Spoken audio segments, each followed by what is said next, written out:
a river, and a cave.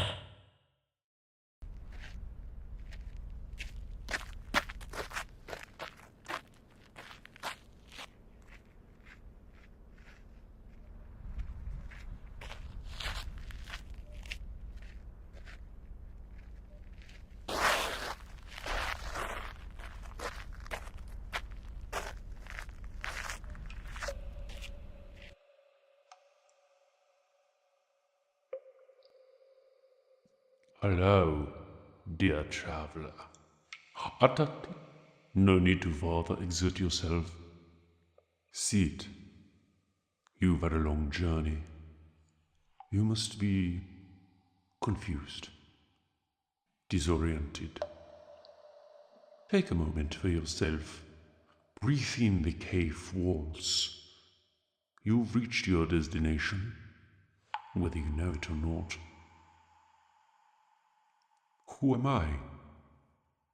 You might think of me as a guide of sorts. Think of me as a Sherpa, as Kehron, and this your venture down the river Styx. Not many make it to me. I'm often left to merely think here on my own. Truly, the echoes of my pontifications have eroded the walls of this abode over the eons. So you'll pardon my jubilance. It is both amusing and intriguing to encounter the weary endeavors of mortals. You haven't sat. Please, I assure you, there is no rush. Your bewilderment is normal. While I cannot speak with certainty, my guess is that you, like the others, have sought out the mountains of Shangri-La. Some search for the fountain of youth. Some evidence of old gods, the ancients, desperate for an explanation of life's greatest and most mystifying questions. I cannot identify with your motivation because I am no such god. As I said, I am merely an ambassador. If what you seek is clarity, I am not permitted to provide it. If you seek possessions, wealth, magic, turn back now. Good. The reason you are so confused, admittedly, is a defense mechanism of these mountains. It is no godly hex, but a product of nature. There is no supernatural presence here, certainly not in the way it is described in your paper books. You'll notice a fine mist filling this cave. The humidity and altitude of these mountains allows for the blossoming of Mandragora autumnalis, the devil's herb. Under the right conditions, consumption of this weed can be quite poisonous to humans, resulting in disassociation, hallucination, or a malfunctioning of the prefrontal cortex, amygdala, and hippocampus. Well, that's quite clever, yes. I suppose then I might be a hallucination of your own making. Though, if I were, I doubt you'd ever know. You'd be lucky to even remember this encounter. Some forget. Most simply stay. The catch-22 of my responsibilities is that I am meant to answer any questions that explorers might have should their fortitude lead them to this sacred cave.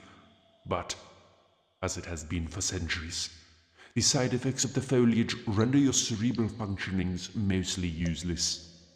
I wonder if the presence of the devil's herb is intentional or coincidental, but, well, as you can see, there is no one for me to ask, no voice to answer my questions. In this way, I suppose I am just as confused as you.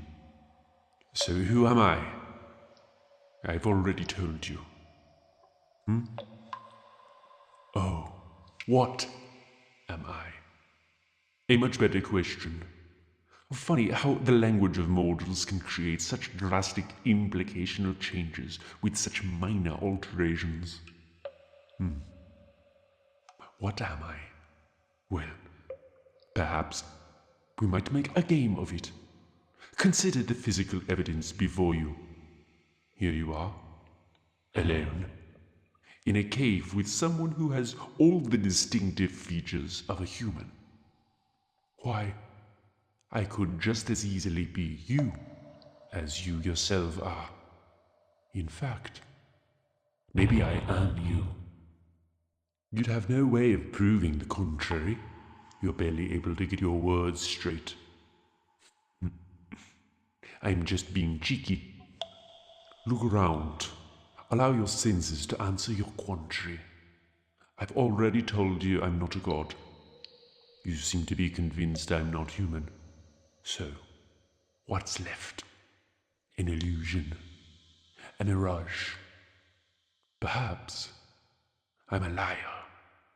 Perhaps here, in the mountains of Shangri-La, there is a pool from which one can drink away the wrath of aging. And if that were true, why then not would such holy liquid also nourish whomever should drink it? If that were true, if I were to have drank the cosmic elixir of eternal youth, would I be human? Mortal? Neither. Would such a treasure then not poison my mind and body? It would render me trapped here, wouldn't it? Unable to venture out, shackled, bound to the walls for an incalculable amount of days, years, millennia. What if I knew secrets both earthly and not, whispered to me by the primordial ooze that I mistook for the gift of immortality? You are familiar with vampires. What happens when you feed off the blood of a vampire? Now, what if it were possible for the ancients to bleed through the cracks of the rotting soil of Earth's crust? This chronemic blood, it would need to be protected, much like how Charon and his cursed boat lead people to the gates of Hades. He also protects the gates themselves. His responsibility is to test those who have arrived at the mouth of his river. You must pay his toll to enter the river Styx, just as you must pay me to learn if the tale I have spun is truth or fiction. Pay with what? Well, I think you already know the answer to that. And I see that your wits are coming back about you, adjusting to the poisonous fog. Or are you slowly dying as it courses through your respiratory system? Either way, you've come too far to turn back. You seek to know of mystic secrets. You ache for cosmic truths to flood your soul. Come here. Come closer. Let me feed you the scraps and crumbs of divinity's unwashed plate. Allow me to grant you permission to lick the floor beneath their meal table of the Eternals. Perhaps you'll find a morsel to suck from their filthy carpet.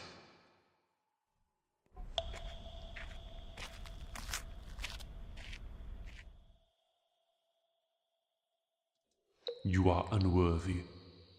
I say that not in a religious manner, but as a statement of fact. You cannot handle the drink of the cosmos. It would burn your lips. You would weep from its taste, cut your tongue from your mouth in a desperate attempt to forget its flavor, disembowel your fleshy innards to remove it from your intestines. And then you would know what I am. You would see my mistakes laid before you like a cursed performance. Tell me one thing. From what era are you? Do you know of movies? Or are you only familiar with Greek tragedies? I want to know how I can best illustrate the way your bleeding eyes would perceive my story. For you see, as desperately as you have searched for this place, I too have searched for you. My assignment is not a voluntary one. They watch. They place me here when I am needed, as if I were a toy in that chest of horrors. Who? Gods. You've not been listening. Childish imaginations toy with the idea of a divine clockmaker. There is no holy being, no omnipotent creator. Puny minds make for simple stories. The hubris of man imagines a world where they might donate their collective responsibility to an imaginary, all-powerful deity. It relieves them of their monstrosity. No god would permit the cancer of humanity. No devil would conjure up the evils we impress upon each other so casually. You are thinking from your own thin, flattened perspective. This is why you will never know. Why you will never see. This is why they keep me here. And why I've given this lecture 1,000 times. And will give it 1,000 more. My existence is merely as a messenger. I have accepted my fate. And I perform it with exact precision. I once thought I was searching for my replacement. That I might be granted death if I could find a worthy suitor to fill the void of my absence. I have since learned that, if anything, I am only retained to be shown that time and time again I have no replacement. This boat is mine, whether I choose it or not. Understand that you have been tested, and you have failed. Now, I will let you choose what comes next. You may choose to leave. Your brain fog will clear. You will wonder if this was real. You will turn back, search for this dwelling again, and find nothing. Your dreams will be haunted by my words. You will never really, truly sleep again. You will grow thin and gaunt, yet insatiable. No nourishment will feed your appetite, because in the pit of your bowels you will know that you came inches from oblivion and chose to let it pass you by. You will die melancholy and alone, despite being surrounded by others desperate to help. It will be slow. It will hurt. Look at me as I speak, and know that I am not lying. This is the only life to be lived by a failure and a coward like yourself. Or you may embrace your ego and reject my analysis. You may convince yourself that I am no arbiter of qualification. In that case, come forward and partake. This cup contains the drink you've been searching for. If you are what you think yourself to be, you will consume it and transcend. You will become what I am. You will learn the intimate secrets of our worldly existence and have no one to share it with. You will remember this conversation as I do with my predecessor. You will have wished to turn back. You will pray for a second chance, beg for ignorance, and you will be met with silence. You will be cursed, forever alone, in here. The ever-presence of your observers unrelenting. You will never know death, and therefore never know peace. But that is only what happens if I am wrong. If I am right and you drink, you will join the others. Not me, not where I am kept. You will go to a place where I have never been and cannot speak to. I am told by those who have visited. It is unpleasant. Now, choose.